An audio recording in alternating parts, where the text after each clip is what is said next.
People say marriage is the union of two families.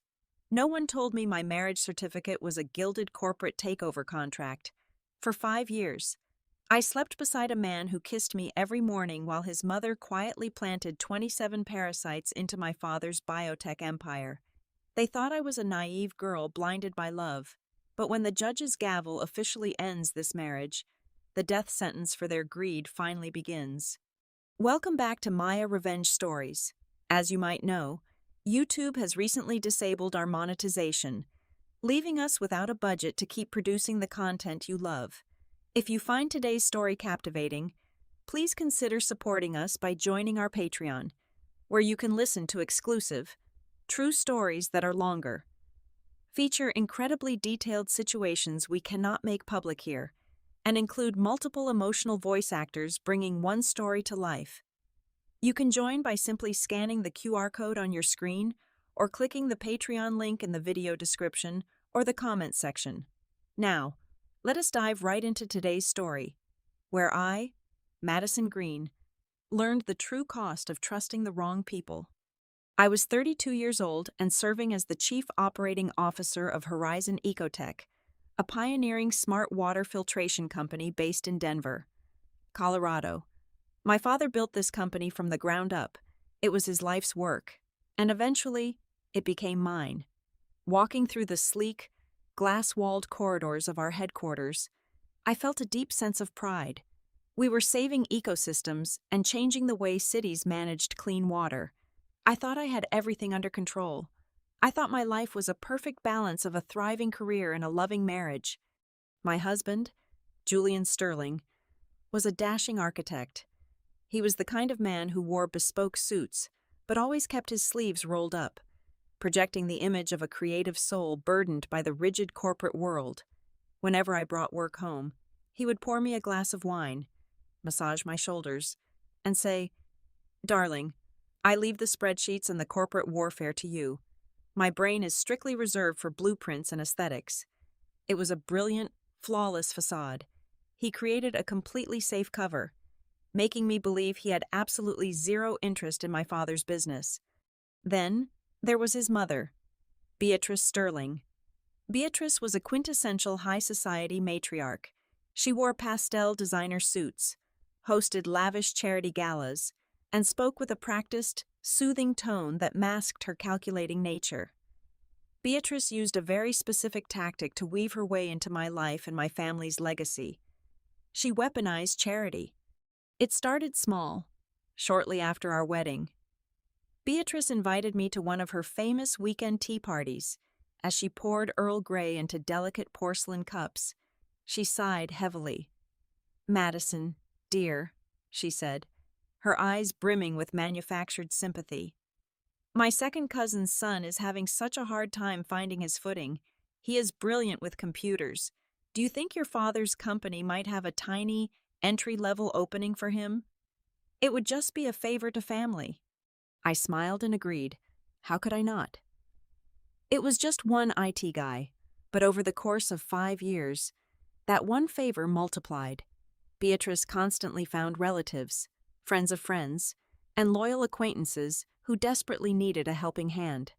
By the time I celebrated my 5th wedding anniversary, 27 people connected to Beatrice had been planted inside Horizon Ecotech.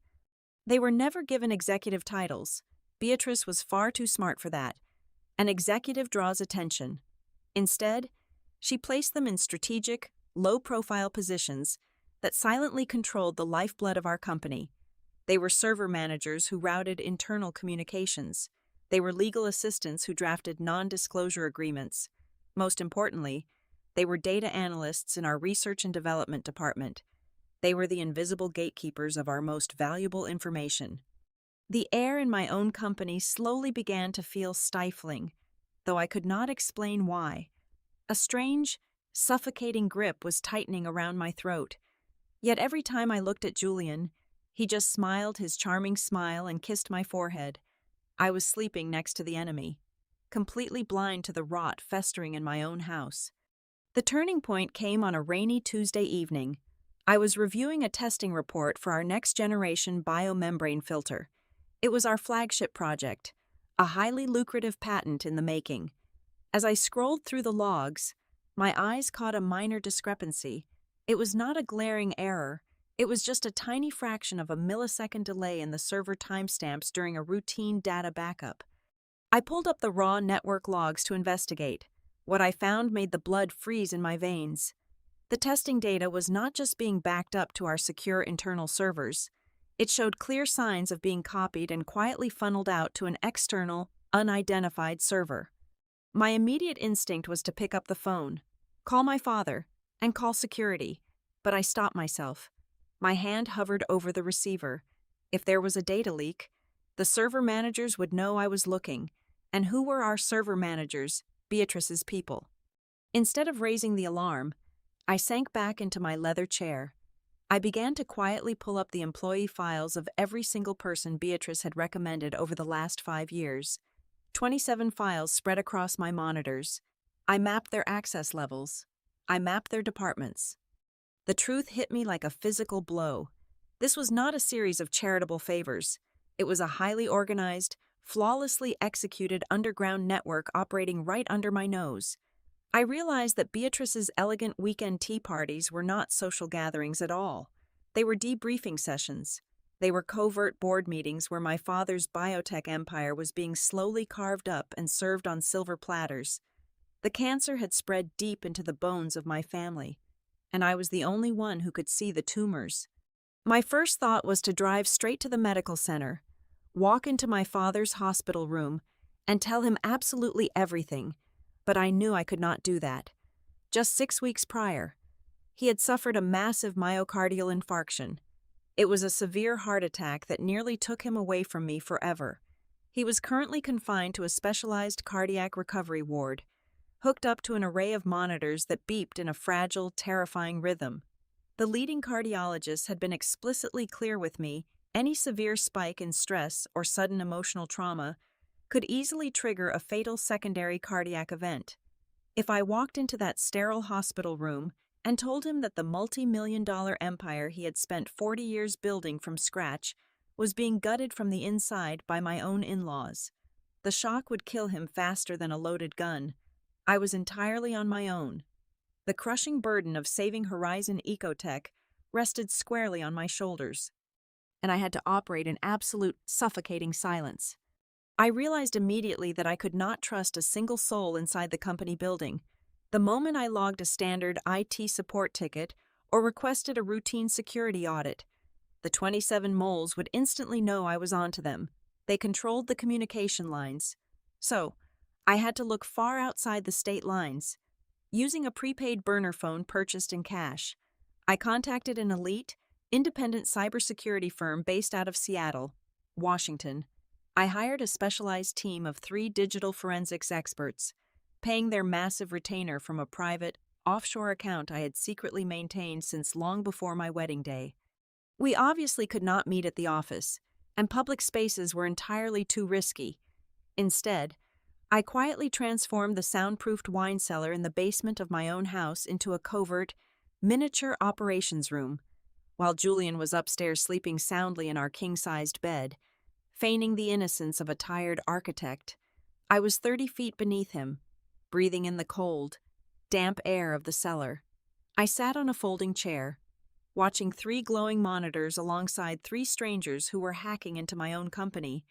The tension was absolutely suffocating. It felt like living inside a psychological corporate survival horror movie. Every single time the wooden floorboards creaked above our heads, my heart pounded violently against my ribs. We ran stealth diagnostics all night, carefully tracing the digital footprints and network pathways of every single employee Beatrice had ever recommended.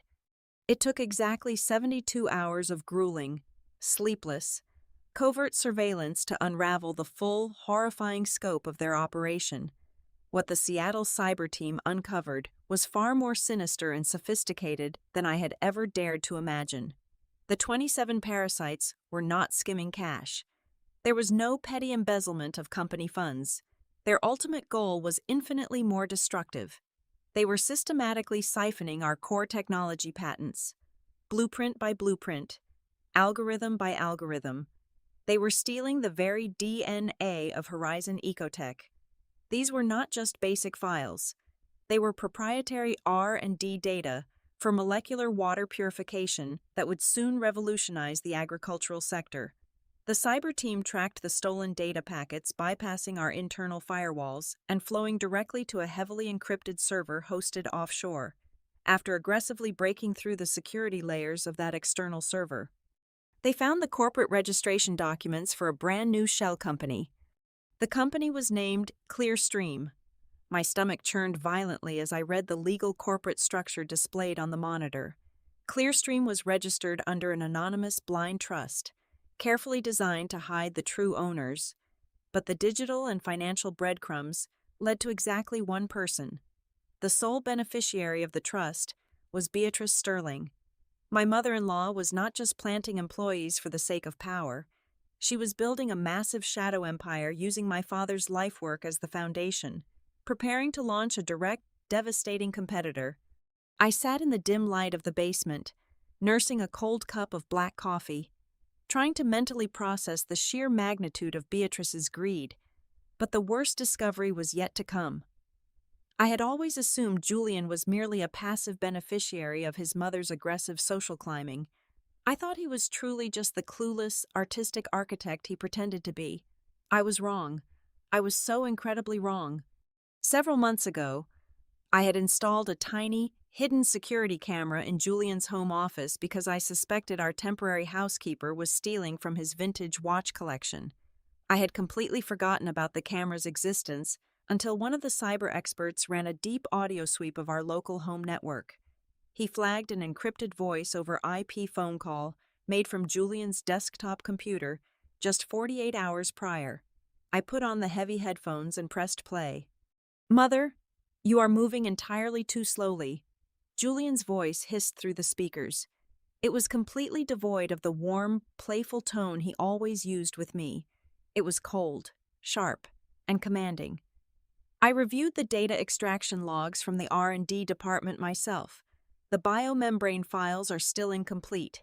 You need to push the analysts to bypass the secondary firewall tonight. Julian, if we push them too hard and too fast, Madison might notice the server load, Beatrice replied, her voice trembling slightly with genuine hesitation. Madison is far too busy playing the dutiful, stressed, executive daughter, Julian snapped back, his voice dripping with venomous, arrogant contempt. She trusts me implicitly. She is completely blind. Just do exactly as I say. You are the public face of this operation. Mother, if anything goes wrong, it falls directly on you. I need my hands completely clean when Clearstream officially goes public and crushes Horizon. Now, stop making excuses and get it done. I tore the headphones off my ears, gasping for air as if I had been physically struck in the chest. The architect, the man who supposedly hated the corporate world, he was the mastermind. He was using his own mother as a meat shield to execute the greatest corporate heist in the history of our industry. He had orchestrated the entire infiltration from the very beginning, playing the role of the loving, disinterested husband to absolute perfection. The betrayal threatened to tear me apart from the inside out, but I forced the agony deep down into my chest and locked it away in a dark box. Anger and grief were luxuries I simply could not afford right now. I needed cold, calculated precision. If Julian firmly believed I was a blind, naive, and emotionally fragile wife, then I would give him the greatest theatrical performance of a lifetime. The very next morning, I initiated my counterattack. I drove straight to the county courthouse and officially filed for divorce. I did not cite corporate espionage, fraud, or data theft. That would tip my hand. Instead, I checked the standard box for irreconcilable differences. I deliberately hired a moderately priced, completely average attorney and drafted a narrative that fit Julian's arrogant perception of me perfectly. I played the part of the emotionally exhausted, overworked executive, a woman simply tired of her husband's lack of ambition and emotional unavailability. When I handed Julian the official divorce papers that evening in our living room, I cried. They were real tears, born from the absolute, agonizing death of the woman I used to be. I screamed at him about how he never supported my demanding career, how he was too obsessed with his architecture firm to ever notice my severe stress. I gave him a stereotypical, messy, emotionally unhinged domestic dispute. It was the perfect, impenetrable smokescreen. Julian looked appropriately shocked and hurt, but beneath his faux sorrow, I saw a distinct flicker of profound relief dancing in his eyes. He thought my decision was purely emotional. He thought I was distracted by a broken heart and corporate burnout. He had absolutely no idea that while he was eagerly planning to steal my father's company, I was already carefully sharpening the guillotine. It was a brisk Thursday morning when the final blow was struck. I stood inside the Denver County Courthouse, the marble floors cold beneath my heels. Julian was sitting across the polished mahogany table, looking appropriately solemn, still playing the role of the reluctant divorcee. He signed the final decree with a heavy sigh, sliding the document across the table. When the silver pen was handed to me, my hand did not shake. I did not hesitate for a fraction of a second. I calmly pressed the ink to the heavy parchment and signed my name. With that single, fluid motion of my wrist, the legal entity connecting me to the Sterling family was permanently and irrevocably severed. I was no longer a dutiful wife. I was an executioner. I walked out through the heavy glass doors of the courthouse and stepped out into the crisp Colorado air. The morning sun was blindingly bright, but I felt nothing but absolute ice flowing through my veins.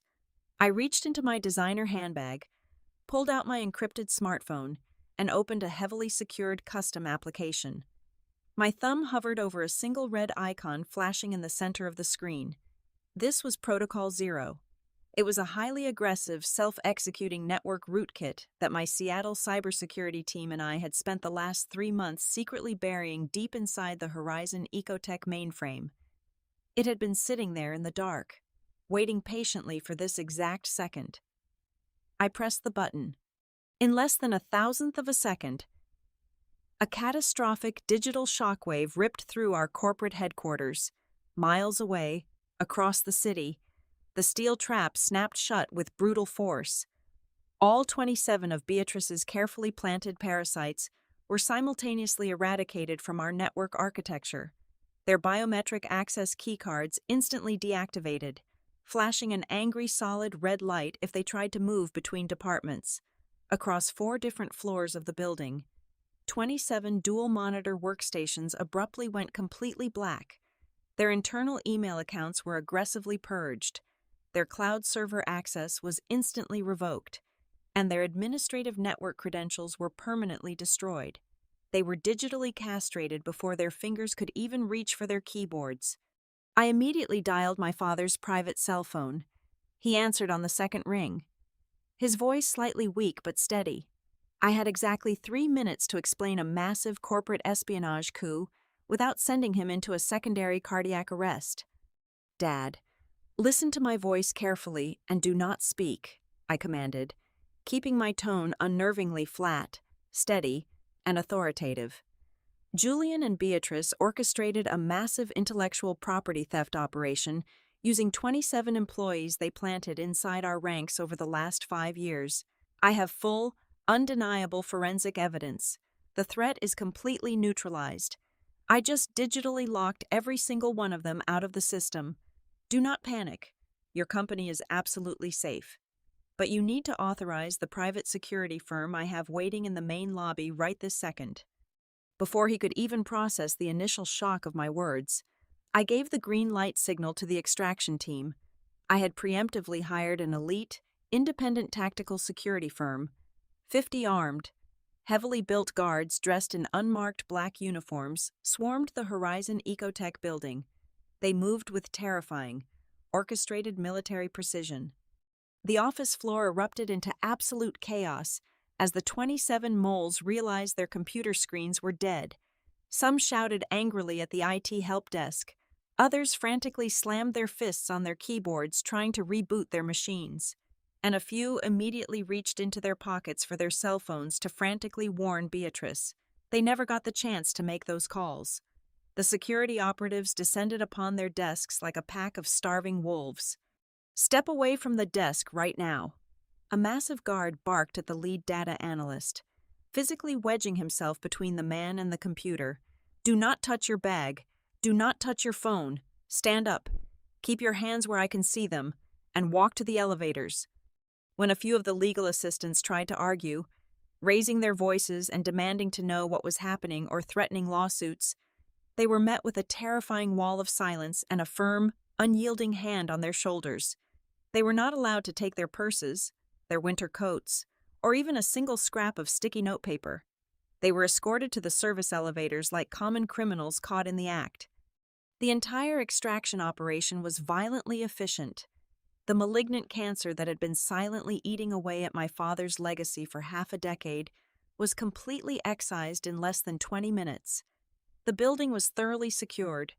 The moles were thrown out onto the public sidewalk, locked out of the corporate fortress, and stripped entirely of their professional identities. I slid into the leather driver's seat of my car and started the engine. The adrenaline was a raging, beautiful fire in my chest, burning away the last pathetic remnants of the naive woman Julian thought he had married. I drove straight back to the Horizon Ecotech headquarters, my foot heavy on the gas pedal. I bypassed the stunned receptionists in the lobby and walked directly into my executive suite. I took off my light gray court jacket, tossed it onto the sofa, and slipped into a sharp, tailored black blazer. It was my battle armor. I stood by the floor-to-ceiling window, looking out over the sprawling Denver skyline, my hands resting calmly on the cold glass. The office was entirely silent, but I knew a massive storm was coming. Beatrice and Julian were about to realize that their golden goose had just locked them out of the slaughterhouse, and I was fully prepared to watch them bleed. The storm did not take long to make landfall. It was precisely 8 o'clock that evening when the heavy mahogany door of my newly leased downtown penthouse practically splintered inward. The building concierge had clearly been bypassed or bullied, because Julian and Beatrice burst into my private sanctuary like unhinged, feral animals. The polished, aristocratic veneer they had carefully maintained for half a decade was completely gone. In its place was raw, ugly desperation. Beatrice looked absolutely psychotic. Her designer hair was disheveled, and the veins in her neck bulged against her heavy pearl necklace as she lunged toward the living room. "You stupid, delusional little bitch!" Beatrice shrieked, her voice echoing off the vaulted ceilings. She pointed a trembling, manicured finger right at my face. "Do you have any idea what you have just done? I have state senators on speed dial. I have dinner with the governor every second Tuesday of the month. I will use every single political connection I possess to burn Horizon Ecotech to the ground. I will drag your family name through the mud until your fragile father drops dead from the shame. You belong in a psychiatric ward." I did not flinch. I did not raise my voice. I merely stood by the marble kitchen island and watched her rant with the detached fascination of a scientist observing a dying insect. When screaming did not work, Julian immediately shifted tactics. He smoothly stepped in front of his mother, holding up his hands in a gesture of pathetic surrender. He was slipping effortlessly back into his favorite role, the reasonable, victimized husband dealing with an emotionally unstable woman. "Madison, sweetheart, please take a deep breath," Julian said, his voice dripping with that familiar, sickeningly sweet condescension. He took a slow step forward, trying to manipulate the space between us. "You are clearly having a severe mental breakdown. The stress of the divorce has completely warped your sense of reality.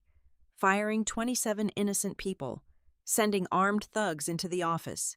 You need to stop this crazy game right now before you destroy both our futures. We can still fix this. Madison, just call your father, reverse the lockouts, and we can get you the medical help you so desperately need." The audacity of his gaslighting was almost poetic. 5 days ago, those exact words would have sent me spiraling into a dark pit of self-doubt. Tonight, they sounded like a terrible, poorly written joke. I did not scream. I did not cry. I calmly picked up a heavy crystal decanter and slowly poured a generous measure of vintage red wine into my glass. The rich, dark liquid caught the ambient light as I took a deliberate sip, savoring the absolute silence that followed my refusal to engage. Then, I picked up the sleek titanium remote control resting on the granite counter. I pressed a single button. The massive 85-inch flat screen on the living room wall instantly flared to life. It was not playing the evening news. The screen was completely filled with a highly detailed, brilliantly illuminated forensic flowchart. Bright red lines connected offshore bank accounts to internal company server logs. Highly confidential research and development data packets were clearly tracked, time-stamped, and linked directly to the blind trust registration documents of Clearstream. Beatrice stopped breathing. The color drained entirely from her face, leaving her looking like a withered ghost under the harsh penthouse lighting. But I was not finished. I walked over to the glass coffee table, picked up a thick-bound legal dossier, and hurled it forcefully across the room. It struck Julian squarely in the chest with a heavy, satisfying thud before violently scattering perfectly printed transcripts across the Persian rug. I heard the audio recordings from the hidden camera in your home office. Julian, I said, my voice dropping to a terrifying Ike whisper. Do not stand there and treat me like an idiot. I know exactly who built this operation. It was not her. I turned my cold gaze toward Beatrice, who was now trembling violently, staring at her son in horror. Your mother is nothing but a pathetic pawn. Julian, I continued, savoring the absolute destruction of his ego. She is a noisy, power-hungry decoy who just likes playing pretend corporate executive. She was doing your dirty work because you were too much of a coward to get your own hands dirty. You orchestrated the theft. You directed the data breaches. You are the architect of this entire miserable scheme. The silence in the penthouse became absolute. The terrifying realization that they had been completely outplayed finally crashed down upon them. The arrogant threats evaporated into thin air. Julian dropped to his knees on the rug, desperately scrambling to gather the scattered papers, his hands shaking uncontrollably. Maddie, please, Julian begged, his voice cracking, shedding the confident architect persona entirely. We can negotiate this. I will give you whatever you want. I will sign over everything. Please do not take this to the authorities. You know I love you. Beatrice started sobbing loudly, actually dropping her designer handbag to the floor as she reached out toward me, practically begging for the mercy she had never once shown me during our 5 years of marriage. I took another slow sip of my wine, pulled my cell phone from my blazer pocket, and dialed 911. Yes, operator. I need police assistance at my location immediately. I spoke clearly and calmly into the receiver, keeping my eyes locked on my ex-husband's terrified, pale face. I have 2 violent, unauthorized individuals actively trespassing in my home. They are refusing to leave, and I feel incredibly threatened. I hung up the phone and offered them a chilling, empty smile. The war had officially begun, and I had just fired the opening salvo right between their eyes. The victory of the previous night was intoxicating, but in the world of corporate warfare, celebrations are often violently interrupted. At exactly 6 o'clock the following morning, my encrypted phone erupted with the blaring, high-pitched tone of a severe network emergency. I rushed into the headquarters, pushing through the heavy glass doors only to find the remaining, legitimate IT staff in a state of absolute, unmitigated panic. The head of network security, a brilliant man who had been loyal to my father for 20 years, was literally pulling his hair out in front of the main diagnostic terminal. Every single active monitor in the building was locked on a blood-red screen. In the center of the monitors flashed a countdown timer and a heavily encrypted cryptographic lock. The 27 rogue employees had not gone down without a fight. Right before Protocol Zero had completely severed their access the day before, one of them had triggered a deeply buried, stealth-deployed ransomware payload. It was a digital dead man's switch. The malicious code was rapidly wrapping itself around the entire primary client database of Horizon Ecotech. This was not just a minor inconvenience. This database held the proprietary operational metrics of every major agricultural client we serviced across the globe. If that data was wiped out, we would face hundreds of millions of dollars in catastrophic liability lawsuits. The company would not survive the week. The digital clock on the red screens was aggressively counting down from 48 hours, ticking away the final moments of my father's legacy. My cell phone vibrated violently in my blazer pocket. The caller ID displayed an unknown number, but I knew exactly who was on the other end of the line. I answered the call and pressed the phone to my ear, keeping my face completely devoid of emotion as the IT department scrambled desperately around me. "Good morning, Madison," Julian said. His voice was no longer the trembling, pathetic whimper from the penthouse floor last night. It was dripping with a smug, arrogant, and overwhelmingly triumphant venom. He had found his courage the moment he realized his malicious trap had actually sprung. "I warned you not to play games with me," Julian continued, chuckling darkly into the receiver. "Did you honestly think I would infiltrate a massive tech company without leaving a fail-safe that ransomware is military grade? Your little independent cyber team from Seattle cannot crack it. Nobody can. In exactly 48 hours, every single client file, every financial record, and every proprietary blueprint your father ever owned will be permanently deleted and scattered into the digital abyss." He paused, letting the heavy, suffocating weight of his threat hang in the air. For a fleeting moment, the illusion of defeat was absolute. The noise of the panicked server room around me seemed to fade into a dull roar. The walls felt like they were closing in, pushing the audience to the terrifying edge of believing I had finally made a fatal miscalculation. "But I am a reasonable man, Maddie," Julian purred, adopting a sickeningly mocking tone of extreme generosity. "I will give you the decryption key right now. I will save your precious company. All you have to do is draft a legally binding contract transferring exactly 50% of Horizon Ecotech's total voting shares into my name by noon today. You surrender half the empire, and you get to keep the rest. If you refuse, I burn it all down to the ashes." He waited for my panic. He waited for the tears, the begging, the desperate realization that I had backed myself right into a corner and lost everything. Instead, I closed my eyes, took a deep breath, and let out a genuine, echoing laugh. My laughter cut cleanly through the chaotic noise of the server room. The IT director stopped typing and stared at me like I had completely lost my mind. On the other end of the line, Julian's smug silence quickly morphed into confused, aggressive hesitation. "What is so funny?" Julian snapped, his manufactured confidence instantly cracking under the heavy weight of my amusement. "Are you hysterical? Did your brain finally snap under the pressure?" "Oh, Julian," I sighed, leaning casually against the cold steel frame of the nearest server rack. "You are an architect. You build houses. You understand blueprints and drywall. You should have never tried to play God in a server room. Do you honestly think I spent the last 3 months watching you and your mother steal my company without building a cage for you first?"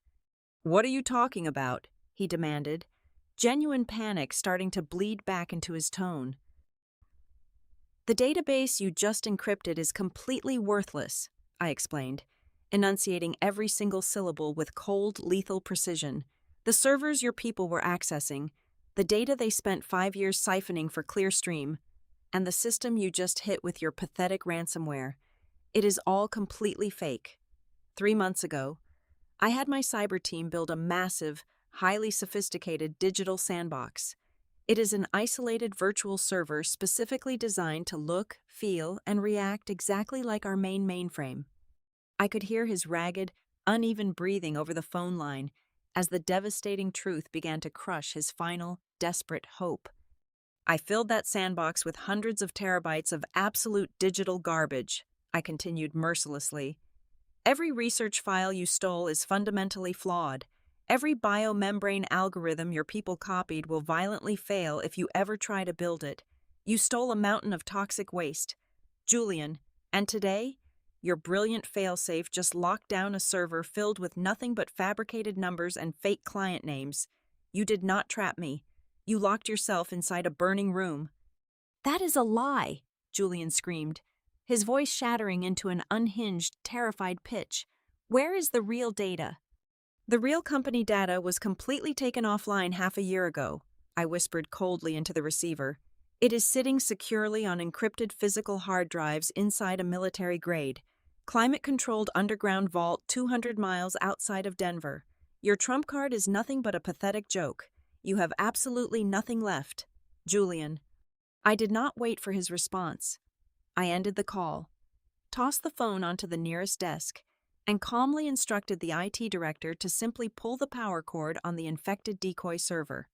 The red screens instantly went black, permanently burying Julian's last desperate illusion of control. Exactly 1 month later, the Sterling family proved that their arrogance was far greater than their sense of self-preservation. Completely ignoring my explicit warnings, they decided to gamble everything on a massive lie. They hosted a breathtakingly lavish, multi-million-dollar fundraising gala at the Ritz-Carlton Hotel in downtown Denver to officially launch Clearstream and debut their stolen, so-called super technology to the world. They had invited the wealthiest venture capitalists, the most influential tech journalists, and the biggest agricultural tycoons in the state. They thought if they could just secure enough funding tonight, they could hire real engineers to fix the corrupted data before anyone realized the entire company was a massive fraud. The grand ballroom was a sickening display of unearned wealth. Crystal chandeliers cast a warm, golden glow over hundreds of guests dressed in custom tuxedos and designer evening gowns. Waiters circulated with silver trays offering expensive champagne and caviar. I stood quietly in the shadowed hallway just outside the heavy oak doors, watching the spectacle unfold on a live security feed provided by hotel management. Inside, Julian was standing center stage, bathed in a brilliant spotlight. He wore a perfectly tailored black tuxedo, his smile radiating an infuriating, practiced charisma. He was gesturing passionately toward a massive projector screen displaying sleek, futuristic graphics of water purification systems. Ladies and gentlemen, tonight we do not just launch a company, we redefine the very future of human survival.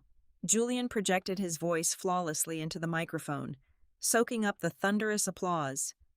The proprietary biomembrane technology I have personally engineered will revolutionize global agriculture, saving billions of gallons of clean water every single year.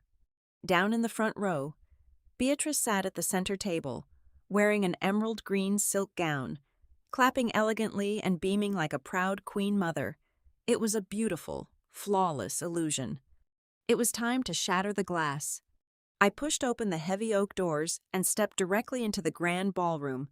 I was not wearing an evening gown. I wore my sharpest, darkest tailored business suit. I was not alone, either. Flanking me on both sides, spreading out in a highly tactical, coordinated formation, were 15 federal agents from the Federal Bureau of Investigation, alongside 3 senior investigators from the Federal Trade Commission. Their dark windbreakers bore bright yellow letters that instantly sucked the air right out of the room.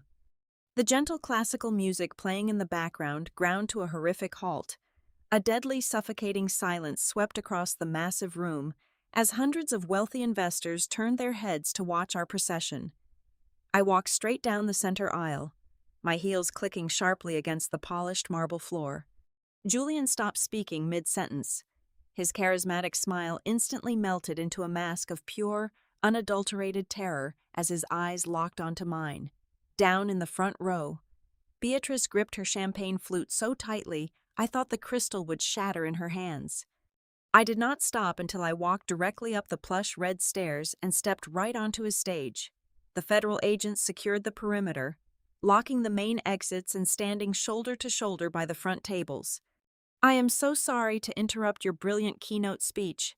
Julian, I said, my voice projecting clearly without a microphone, echoing through the cavernous, deadly quiet ballroom. But you forgot to credit your co-author. I pulled a sleek silver flash drive from my pocket, stepped past his frozen body, and plugged it directly into the main presentation laptop sitting on the podium. I tapped a few keys. The massive projector screen behind us instantly shifted away from his beautiful, fake marketing graphics. It was replaced by tens of thousands of lines of raw, highly complex source code. A collective gasp echoed from the tech journalists in the room. I grabbed the microphone from Julian's trembling hand. Ladies and gentlemen, my name is the Chief Operating Officer of Horizon Ecotech, and the man standing before you is a fraud, I announced, my voice ringing with cold, absolute authority. The super technology he is asking you to invest in tonight was violently stolen from my father's servers. However, I knew he was stealing it, so I let him take a beautifully engineered poison. I pressed a button on the laptop, running a deep diagnostic scan that magnified a specific section of the code on the giant screen for the entire room of billionaires to see. Every single algorithm Julian and his mother stole, every single blueprint they copied, contains a microscopic, deeply buried cryptographic digital signature, I explained, watching the investors in the crowd rapidly pulling out their phones and frantically whispering to their lawyers. It is an invisible watermark woven directly into the foundational architecture of the code, and it is mathematically impossible to erase. On the massive screen, the encrypted code suddenly highlighted in bright red. Hidden perfectly inside the string of characters were the undeniable words, "Property of Horizon Ecotech." The trap violently snapped shut. Complete and utter pandemonium erupted in the ballroom. Investors aggressively shoved their chairs back, desperately shouting into their cell phones to cancel wire transfers and freeze funds, scrambling to distance themselves from a massive federal crime. The magnificent facade of Clearstream burned to the ground in less than 60 seconds. "No, please, this is a misunderstanding," Julian stammered, stepping back, his hands raised in pathetic surrender as two heavily armed federal agents marched up the stage steps. They grabbed his arms, aggressively twisting them behind his back. The sharp metallic click of handcuffs snapping around his wrists echoed through the microphone I was still holding. Down on the floor, Beatrice was screaming hysterically. She tried to run toward the exit, her emerald silk gown tangling around her ankles. But a female agent easily intercepted her. Beatrice thrashed and sobbed, her expensive makeup running down her face as she was slammed face down against a catering table and cuffed right next to the fallen caviar. They were publicly paraded out of the Ritz-Carlton in chains, formally charged with multiple counts of massive economic espionage, corporate sabotage, and grand wire fraud. Their downfall dragged everyone else into the abyss. Over the course of the next 72 hours, all 27 of the parasitic employees they had planted inside my company received terrifying summons from the federal courthouse. They were systematically stripped of their assets, facing years in federal prison, and their professional careers were permanently and irreversibly buried in the dirt. The war was completely over. The next morning, I stood alone on the open-air rooftop of the Horizon Ecotech headquarters. The crisp morning wind swept through my hair as the sun began to slowly rise over the Denver skyline, bathing the city in brilliant, warm light. My father was resting safely at home, his heart growing stronger every single day, completely unaware of the apocalypse I had fought and won in his name. I took a slow, deep sip of my warm black coffee, looking down at the massive, thriving empire stretching out below me. I had not just saved my family's legacy, I had aggressively purged the disease that tried to kill it. I proved to the world, and most importantly to myself, that I was the true, undisputed king of this corporate empire. They thought my marriage was a chain that would slowly drag me under the water. But they were wrong. My divorce was not a failure. It was the purest, most absolute form of freedom I had ever tasted. Thank you so much for taking the time to listen to my story today.